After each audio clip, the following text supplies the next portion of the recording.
낙찰받은 그것을 업체에 판매만 하면 수백, 수천만 원에 달하는 수익을 얻을 수 있다. 그렇다고 초기 비용이 필요한 것도 아니라는데요. 1년에 수익이 300억이에요. 돈내시는 거 전혀 없으세요. 꾸준하게 저희가 드리는 공고에 대해서 입찰만 하시고 낙찰만 받으시면 됩니다. 20년이 넘도록 이른바 나랏돈으로 부자 되는 법이라고 불리면서 꾸준한 인기를 끌고 있다는 이것. 사업자 등록만 있으면 누구든지 다 참여할 수 있는 로또 입찰이다.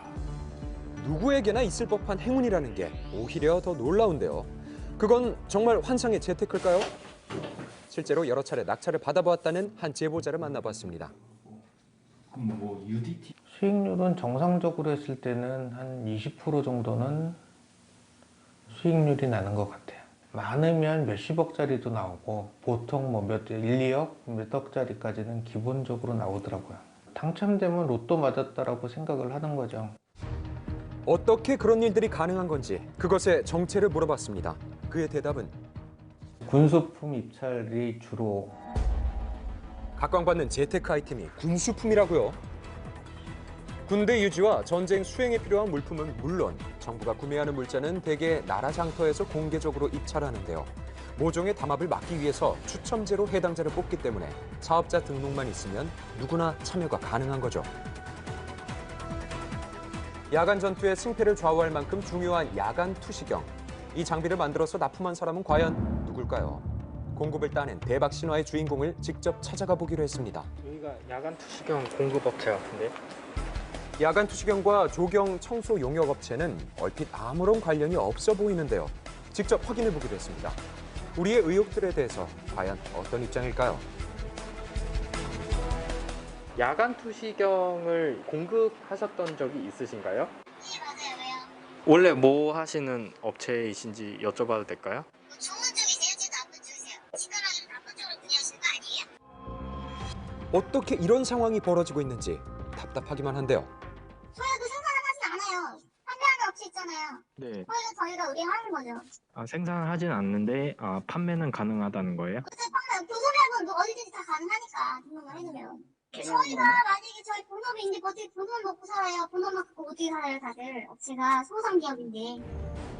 그렇다면 지뢰 탐지기는 어떨까요? 비단 한 업체만 문제가 아니었습니다. 인터넷 쇼핑몰을 운영하는 사업자는 주소지도 이 가정집으로 돼 있던 거죠. 원래 그런 걸 취급하는 업체이신가요? 어차피 유통하는 게 다 관련 기업이죠. 그게 관련 법을 위반한다거나 그런 건 아니라서.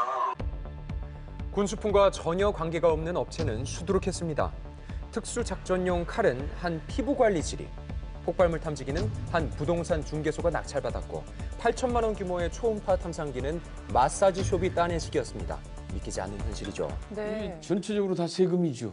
실제로 이 분야의 물품을 제대로 잘 모르는 업체들이 입찰에 참여해서 낙찰을 받다 보니까 수수료를 중간 수수료를 떼고 제조업체에 넘기고 이렇게 되면은 실질적으로 제조하는 비용 자체는 엄청나게 낮아질 수밖에 없고.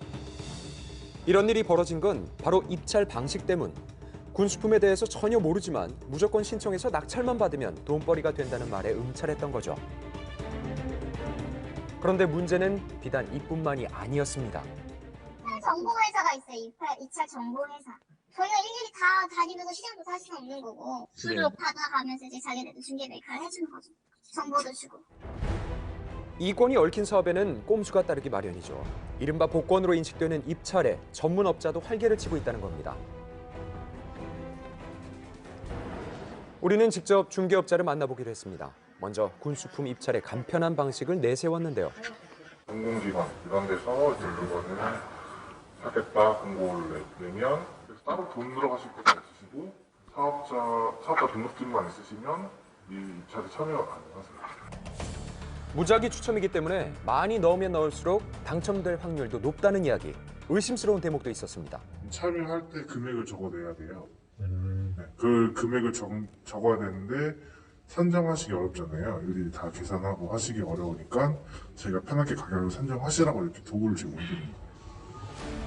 현행법상 불법인 대리 입찰 소지가 있는 데다가 불필요한 예산마저 낭비되고 있다는 건데요.